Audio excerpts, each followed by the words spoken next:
Picture this. You're walking down a busy street. Someone collapses 10 feet in front of you. What do? You probably think you'd help. Most people do. But here's the strange part. The more people standing around that person, the less likely any single one of them is to move. Not because they're cruel, not because they don't care. Something else is happening inside your brain in that moment, and it's older and stranger than you think. Late one night in 1964, a young woman named Kitty Genovese was attacked outside her apartment building in Queens, New York. The story that spread afterward claimed dozens of neighbors heard her cries and did nothing. Newspapers ran with the number 38. 38 witnesses, the headline said, and not one of them picked up a phone. That version of events turned out to be exaggerated. Fewer people witnessed the full attack than the original report suggested. The layout of the buildings made it hard for anyone to see the whole event unfold, and at least one neighbor did call for help. The myth outran the facts. But the case still triggered a question that psychologists couldn't let go of, even after the details were corrected. Why do people freeze in a crowd? Why does the presence of others sometimes make us less likely to act, not more? That's a strange thing to sit with. You would assume more witnesses means more safety, more eyes, more help, more hands ready to reach out. That's the intuition almost everyone carries into adulthood, and it's almost exactly backwards. Two researchers decided to find out. John Darley and Bibb Latané, both social psychologists, built an experiment that would become one of the most cited studies in the history of psychology. They put people in a room, alone or with strangers, and piped in smoke through a vent. When someone was alone, they almost always left the room to report it. When there were other people present and those people stayed calm, most participants stayed too, even as the room filled with haze,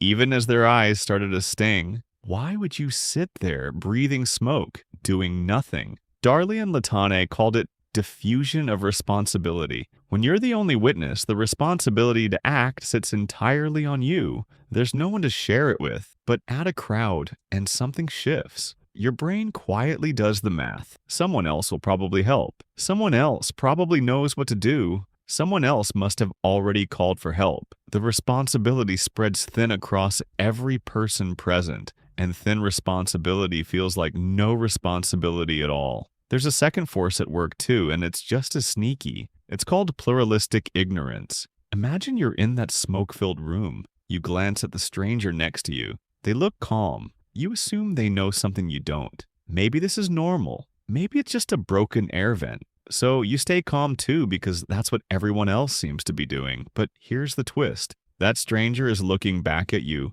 making the exact same assumption. Everyone in the room is calm on the outside and confused on the inside, and everyone is reading everyone else's calm as proof that nothing is wrong. Think about how quickly this compounds. In a room of 2 people, there's one other face to read. In a room of 10, there are 9. 9 separate performances of calm, each one convincing the others that everything is fine. Each one built on nothing but the performance next to it.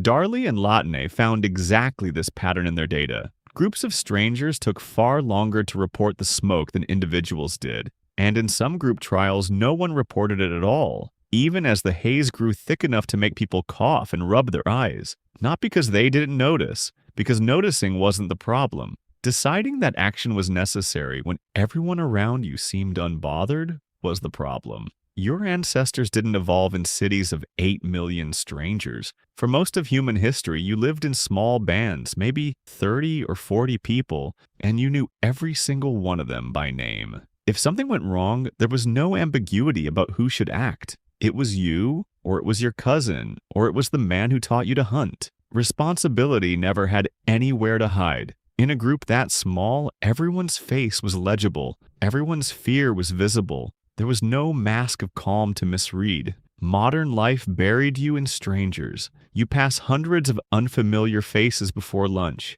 Your brain, built for bands of 40, never got an upgrade for crowds of thousands. So when an emergency happens in public, your ancient wiring runs the same calculation it always has. Scan the group, read their faces, look for the signal that tells you how to feel. And in a sea of strangers all doing the exact same scan, the signal never arrives. Anthropologists who study small-scale societies today, groups that still live in something closer to the bands your ancestors knew, describe a social world with almost no anonymity. Everyone's reputation is tracked. Everyone's contribution is visible. If you failed to help when help was needed, the entire group would know by nightfall, and that knowledge would follow you for years. This wasn't morality floating free in the air. It was a survival mechanism built directly into the size of the group. Shame only works as a deterrent when everyone can see you. Strip away the visibility, scatter people across an anonymous crowd,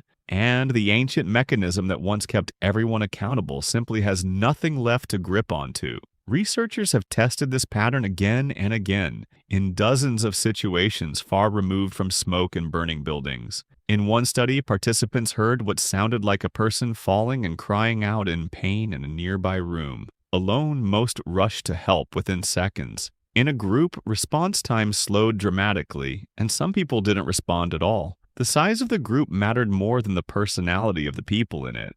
Kind people froze. Confident people froze. It wasn't about character, it was about math your brain was running without asking your permission. Here's the part that should genuinely surprise you. Knowing about the bystander effect doesn't automatically protect you from it. Psychologists have found that even people trained on this exact research can still freeze in the moment because the freeze isn't a decision. It's a default. It happens fast underneath conscious thought, in the same part of the brain that once scanned a savanna for danger and safety in the expressions of people you trusted. Some researchers have gone further, testing whether the effect changes depending on what kind of emergency is unfolding. When the situation is ambiguous, like smoke seeping through a vent or a strange noise from another room, the freeze is strongest because ambiguity is exactly what triggers the search for social cues in the first place. When the danger is unmistakable, a fire with visible flames, a person clearly bleeding,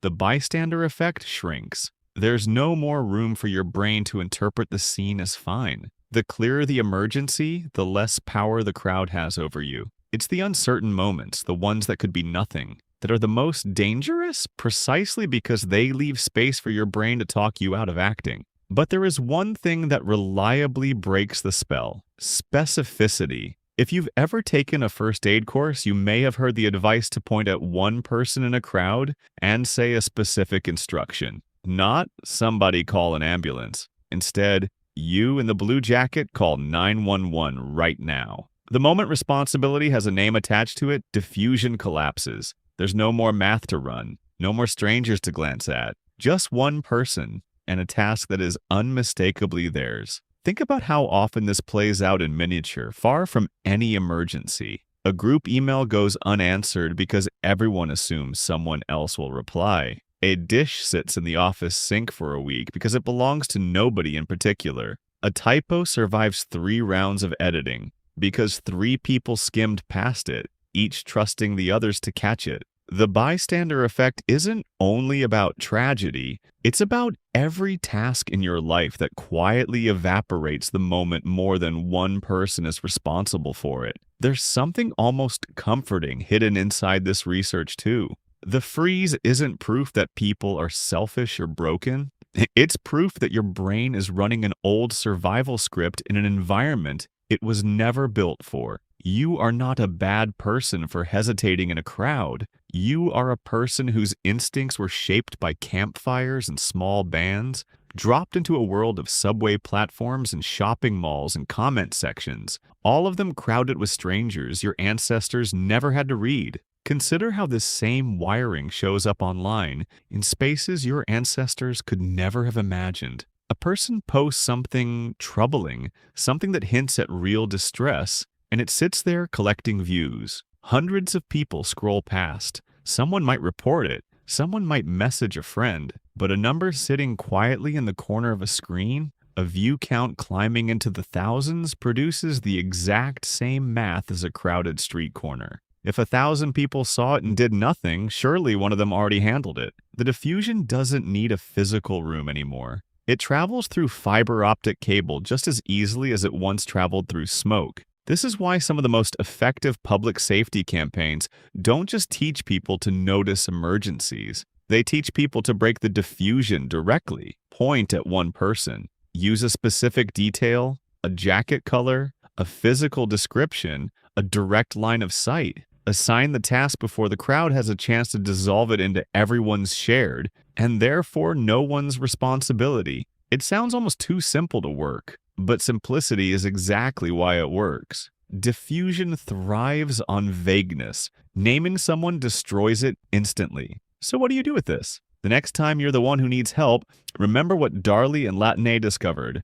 Don't shout into the crowd. Choose one face. Point. Name a color, a jacket, a place they're standing. Give the responsibility somewhere specific to land. And the next time you're the one standing in the crowd, watching, waiting to see what everyone else does, remember that everyone else is doing exactly the same thing. They are watching you, reading your stillness as a signal, just as you are reading theirs. The silence in the room isn't agreement. It's just 100 people all frozen, all waiting for someone else to move first. Maybe that someone is you. You're walking down a busy street. Someone collapses 10 feet in front of you. This time, you already know what your brain is about to do. And knowing that might be the one thing that lets you do something else instead.